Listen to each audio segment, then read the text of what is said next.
নজর রাখবো পরবর্তী সংবাদে।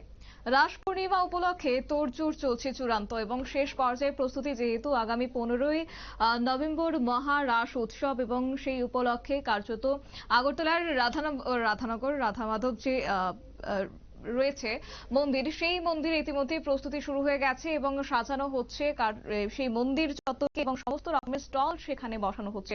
দেখতেই পাচ্ছেন প্রস্তুতি পর্বের ছবি। তবে আপাতত কি বিস্তারিত রয়েছে শুনুন। 15ই নভেম্বর আমরা রাস শুরু হইব। প্রত্যেক বছর কার্তিক পূর্ণিমা তিথিতে আমরা এই রাধা মাধব মহারাস উৎসব অনুষ্ঠান হয়ে থাকে।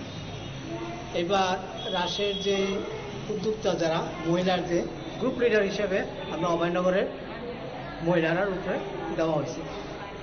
এছাড়া আমরা এই মণিপুরী সম্প্রদায়ের বিভিন্ন ধরনের এলাকা থেকেও শিল্পীরা আয়া এটা বিধান করতেছে। আর আপনারা যে রাজধানী যে নৃত্য শিক্ষক হিসাবে লালি কই একজন আছে ধলেশ্বরে, তাই শিখাইতেছে তারা।